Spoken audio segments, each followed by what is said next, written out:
Sir William Bruce of Kinross, 1st Baronet circa 1630, January 1, 1710 was a Scottish gentleman architect, the effective founder of classical architecture in Scotland, as Howard Colvin observes. As a key figure in introducing the Palladian style into Scotland, he has been compared to the pioneering English architects Inigo Jones and Christopher Wren, and to the contemporaneous introducers of French style in English domestic architecture, Hugh May and Sir Roger Peratt. Bruce was a merchant in Rotterdam during the 1650s, and played a role in the restoration of Charles II in 1659. He carried messages between the exiled king and General Monk, and his loyalty to the king was rewarded with lucrative official appointments, including that of Surveyor General of the King's Works in Scotland, effectively making Bruce the king's architect. His patrons included John Maitland, 1st Duke of Lauderdale, the most powerful man in Scotland at that time, and Bruce rose to become a Member of Parliament, and briefly sat on the Scottish Privy Council. Despite his lack of technical expertise, Bruce became the most prominent architect of his time in Scotland. He worked with competent masons and professional builders, to whom he imparted a classical vocabulary, thus his influence was carried far beyond his own aristocratic circle. Beginning in the 1660s, Bruce built and remodeled a number of country houses, including Thurleston Castle for the Duke of Lauderdale, and Preston Field House. Among his most significant work was his own Palladian mansion at Kinross, built on the Loch Leven estate which he had purchased in 1675. As the king's architect he undertook the rebuilding of the royal palace of Holyrood House in the 1670s, which gave the palace its present appearance. After the death of Charles II, Bruce lost political favour, and later, following the accession of William and Mary, he was imprisoned more than once as a suspected Jacobite. However, he managed to continue his architectural work, often providing his services to others with Jacobite sympathies. Early years. Little is known of William Bruce's youth, and his date of birth is unrecorded. He was probably born at Blair Hall in Western Fife, in around 1630, the second son of Robert Bruce of Blair Hall and Catherine Preston. He may have attended St Andrews University in 1637 to 1638, which would suggest that his birth date was as early as 1625. The Bruces were a well-connected Episcopalian family, strongly loyal to the king, and descended from Thomas Bruce, a cousin of King Robert II, who had been granted lands in Clackmannan and Fife. Bruce's first cousin Edward Bruce was created Earl of Kincardine in 1643. Letters in the Earl of Kincardine's paper show that William Bruce was in exile in Rotterdam during the 1650s with his cousin, Alexander Bruce, brother of the Earl of Kincardine. As Episcopalians, William and Alexander would have sought refuge from the Puritan Commonwealth established by Oliver Cromwell. In Rotterdam, they were in contact with Sir Robert Moray, a soldier and natural philosopher close to Charles II, who then resided at Maastricht. William Bruce was a merchant, based in the Scottish community in Rotterdam, but travelling widely. He owned a ship with Alexander Bruce and John Hamilton of Grange, and was involved in the trade of wine, coal and timber between Norway, France, England, Scotland and the Low Countries. He is recorded as having a house and a mistress in La Rochelle. He may have had a son Normand by this mistress, since in 1672 he figures as a witness to the baptism at Holyrood of a William Bruce, son of Norman Bruce, mason. Moreover, the marriage record of Norman Bruce states that he was employed at Balcaskey. In 1658, William and Alexander travelled together from Bremen overland to Maastricht to meet Moray. Alexander Bruce and Moray were founder members of the Royal Society in 1660, and it is likely that architecture featured in their discussions, particularly the new town hall in Maastricht that Moray had recently advised on. In 1659, Bruce acted as a messenger between General Monk, Cromwell's commander-in-chief in Scotland, and the exiled King Charles II. A passport survives, issued to Bruce by Monk in September 1659, and giving him permission to remain in Scotland until his return to Holland, and it appears that the messages he brought from Charles persuaded Monk to march his army to London, a decisive event in the Restoration. The nature of their communications is not known, although it would appear that Moray selected him for the task. Sir Robert Douglas stated that Bruce painted the distress and distractions of Scotland before the general, and suggested to him the glory that would be acquired in restoring the royal family. Political career. Following the Restoration, William Bruce was appointed Clerk to the Bills in 1660, and Clerk of Supply to the Lords in Council in 1665. Both were lucrative positions, involving collection of fees, from Parliament in the first case, and from petitioners to the Court of Session in the latter. Meanwhile, Sir Robert Moray had established himself as a courtier and scientist at Whitehall, London, and employed Bruce as a trusted messenger between Whitehall and the Duke of Lauderdale, Secretary for Scotland. Moray later served on the Treasury Commission for Scotland, as did Alexander Bruce, now Earl of Kincardine. Bruce reported to this commission as a revenue collector, and benefited from the patronage of its members. The commission had responsibility for the king's works, and in 1667 Bruce was appointed superintendent and overseer of the royal palaces in Scotland. 4 years later he was made Surveyor General of the King's Works in Scotland, with a salary of £3,600 Scots £300 sterling, or £45,000 in 2018, for the purpose of rebuilding Holyrood House. In March 1671, Bruce was part of a syndicate which bought the rights to collect taxes over a 5-year period, paying £26,000 sterling £3.9 million in 2018 for the privilege. As such, it would appear that Bruce was not only the architect of Holyrood House, but one of the principal financiers of the £21,000 project. As a key figure of the Restoration administration, William Bruce became close to other Stuart loyalists, who included such powerful patrons as the Duke of Lauderdale, Lord Haltoun, and the Earl of Rothes. In 1667, he undertook his first building work for Lord Rothes, overseeing the extensions to Leslie House, and later worked on several of Lauderdale's properties, concurrently with Holyrood House. In 1668 he was created a baronet of Nova Scotia. From 1669 to 1674 Bruce sat in the Scottish Parliament as Shire Commissioner for Fife, and from 1681 to 1682 as a Shire Commissioner for Kinross.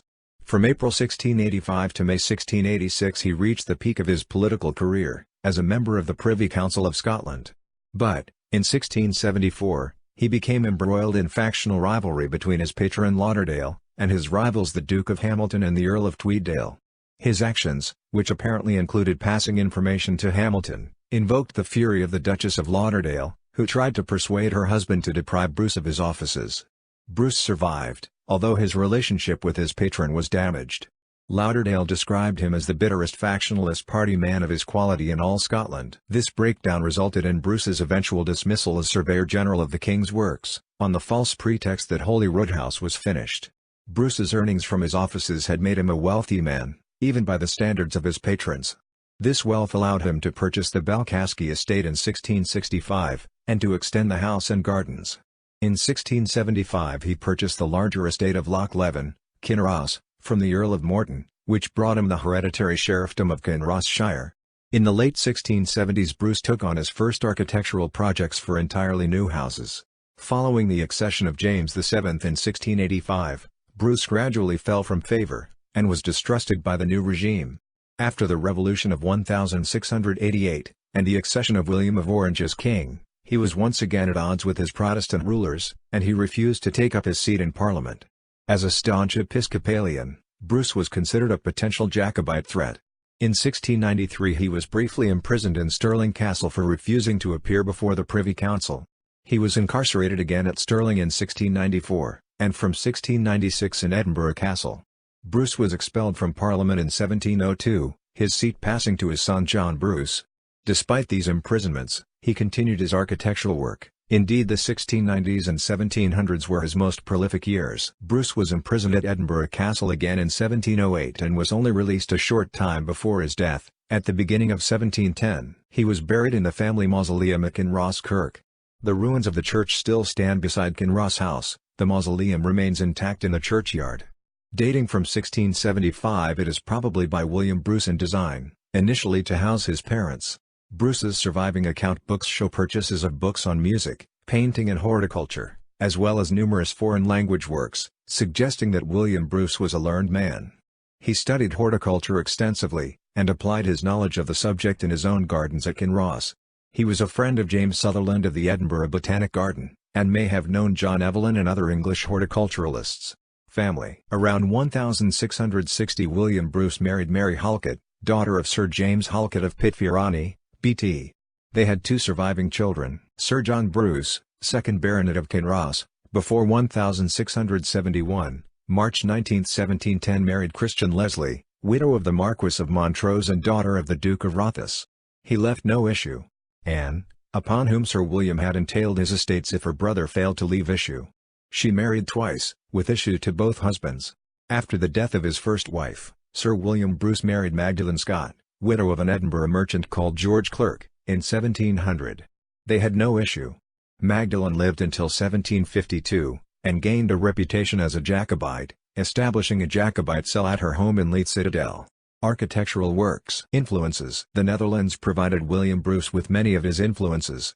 He was in the Low Countries at a time when Italian classicism was the height of fashion, and similarities have been observed between Bruce's work, particularly Holyrood House, and such buildings as the Amsterdam City Hall 1648-65, the work of Jacob van Campen, and Maastricht City Hall 1659-64, by Pieter Post.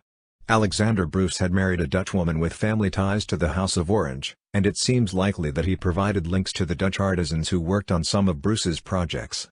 Bruce was certainly familiar with northern France, and in 1663 he made a further foreign journey at the behest of Lauderdale, although his itinerary is unknown. Whether by visit or through studying engravings, he knew several notable French houses including Vaux-le-Vicomte, Bullerencourt, and the Château de Belleroy, the last the work of French architect François Mansart. These modern French designs, incorporating features then unknown in Scotland, such as the double pile of major rooms in two enfilades, ranged back to back, were also influential on Bruce's designs. English influence is also visible in his work. His country houses took the compact Anglo-Dutch type as their model, as introduced into England by Humet and Sir Roger Pratt, but with continental detailing, such as the rustication on the facade at Mertoun. Roger Pratt's Coleshill House of 1660 is often cited as a model for Bruce's Kinross House. Conrad Otname concludes that Bruce employed an international style, which was fashionable in France, Holland, and England, and that he was pivotal in disseminating this style in Scotland. Early works. Bruce's early work involved advising clients and rebuilding existing houses, rather than designing new buildings from scratch. Penmuir House and Leslie House, seat of the Earl of Rothes, had been projects of the King's master mason John Milne. At Penmuir, although Bruce has been credited with the design in the past, the works were overseen by Alexander Nisbet, although Bruce did design the gates and gate piers. At Leslie, Bruce oversaw the works after Milne's death, and probably made his own amendments. Penmuir was demolished in the 1950s, and only a small part of Leslie House remains standing, following a fire in the 18th century. Bruce later advised the Duke of Queensberry regarding his plans for Drumlanrig Castle. Bruce also worked on his own property at Balcaskey, Fife, which he bought in 1665, and which does survive intact, although with later alterations. He doubled the L-plan house to a near-symmetrical U-plan, and may have built the curving wing walls and linking pavilions. Gifford, however, attributes these to a later building phase. The curving walls, a form later seen at Hopetoun, were a new innovation if Bruce did carry them out, possibly inspired by the work of the Italian Gian Lorenzo Bernini. In the gardens he laid out parterres and stepped Italian terraces, with a vista leading the eye to the base rock, all inspired by French Baroque gardens such as Vaux-le-Vicomte. Internally, Bruce created a new layout of rooms, and it was for his continental-inspired internal planning, as much as his exterior design, that he was sought after as an architect. In 1670 the Duke of Lauderdale commissioned Bruce to remodel Thirlestane Castle, his 16th-century tower house in the border country. Bruce, working with King's master mason Robert Milne, extended the building with new corner pavilions and a new entrance, and replanned the interior. Lauderdale continued to employ Bruce, often working closely with Lord Haltoun, Lauderdale's brother, during the 1670s, on his homes at Brunstane near Edinburgh, and Leithington later renamed Lennox Love, as well as commissioning a design for new gates at his English property, Ham House, near London, in 1671. At Ham Bruce may have had further involvement with the remodeling works going on there, under the direction of the English architect William Samwell. While engaged at Thirlestane, Bruce also designed the nearby Lauder Kirk, his only complete church. One of very few 17th-century cruciform-planned churches in Scotland, it may have been inspired by François Mansart's similar church at Belleroy in France. Holyrood House. William Bruce's appointment as Surveyor-General of the King's Works in Scotland was made chiefly for the purpose of rebuilding the Palace of Holyrood House. Aside from this project, he only carried out minor repairs to Edinburgh and Stirling castles, and to the fortifications on the base rock. Charles I had intended to extend and rebuild Holyrood House, and plans had been drawn up in the 1630s. Nothing was done however, and in 1650 the palace was burned out, destroying all but the West Range. Bruce was contracted to design and oversee the works, with Robert Milne acting as contractor. Bruce's plans were drawn up by Milne, as Bruce himself apparently lacked the technical skills of architectural drawing.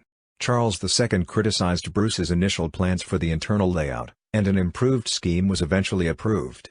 Construction began in July 1671, and by 1674 much of the work was complete. Bruce built a second Gothic tower to mirror the existing one built by James V between 1528 and 1532, and created the courtyard block in a restrained classical style. A second phase of work started in 1676, when the Duke of Lauderdale ordered Bruce to demolish and rebuild the main west facade, resulting by 1679 in the screen wall, topped by a carved imperial crown, which forms the main entrance. Also in 1676, Bruce drew up plans for the completion of Heriot's Hospital in Edinburgh, which had been started in the 1620s.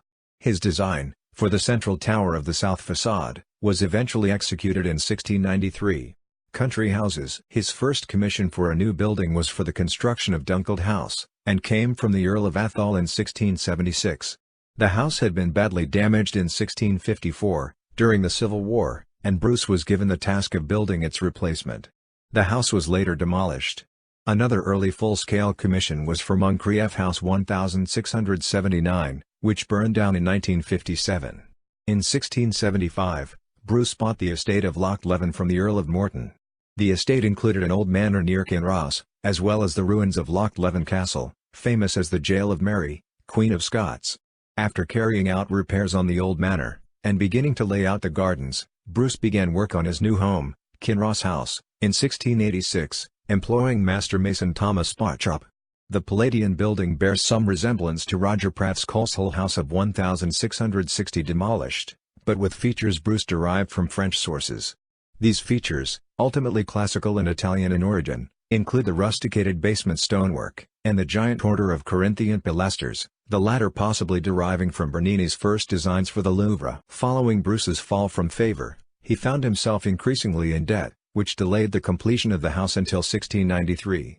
Kinross was one of the earliest Palladian-style country houses in Scotland, and was recognised as one of the finest buildings in the country. Daniel Defoe described it as the most beautiful and regular piece of architecture in Scotland, and Thomas Pennant called Kinross the first good house of regular architecture in North Britain. Despite William Bruce's fall from political favour, and his intermittent imprisonment, he continued to practice. During the 1690s he completed Hill of Tarvet 1696, Craighall 1697-99 in Fife, and Craigie Hall 1699 near Edinburgh. The latter, built for the Marquess of Annandale, still stands, and is used as the British Army's Scottish headquarters. From 1698 he was working on a new house for the young Charles Hope, later 1st Earl of Hopetoun. Hopetoun House, near Edinburgh, was completed in 1702, and represents Bruce's grandest country house design. The master mason was again Thomas Spottrop, and the inspiration was again Anglo-Dutch, with French rustication. The bulk of Bruce's work is now obscured by 18th-century remodeling, carried out by William Adam. Bruce was commissioned again by Hopetoun in 1708, to build a private aisle at Abercorn Kirk. The Hopetoun loft overlooks the interior of the kirk, and connects to a retiring room with an oval squint giving a view of the pulpit. In 1702 Bruce was commissioned by the burgesses of Stirling to design a new Tolbooth for the town. Bruce provided only sketch plans, which were executed by local masons between 1703 and 1705. Bruce's last country houses were Harden House, now known as Mertoun House, built for the Scots in the Borders, and his smallest house, Auchendinny in Midlothian. His final work, in around 1710, was for Nairn House, for the Jacobite Lord Nairn. The house was not completed until 2 years after Bruce's death, and the extent of his involvement is unclear. Nairn House was demolished in 1760, although the cupola was retained and installed on the roof of the King James VI Hospital in nearby Perth. Legacy. Although Daniel Defoe called Bruce the Kit Wren of North Britain, for his role as the effective founder of classical architecture in that country, Gifford suggests he is more comparable to Hugh May and Roger Pratt in his achievements. Like May and Pratt, he popularized a style of country house amongst the nobility, encouraging the move away from the traditional tower house, which came to be perceived as increasingly anachronistic, towards a more continental, leisure-oriented architecture. Sir John Clerk of Penicuik named Bruce as the chief introducer of architecture in this country, while to Colin Campbell, compiler of Vitruvius Britannicus, he was justly esteemed the best architect of his time in that kingdom. His work was a major influence on the design of country houses in the 18th century, an influence which was spread through the masons and draftsmen he worked with, including Milne Bauchop, James Smith, and Alexander Edward. At Kinross his deliberate alignment of the main vista on the ruins of Loch Leven Castle suggested to Howard Colvin that Bruce, like Vanbrugh, has a place in the prehistory of the picturesque.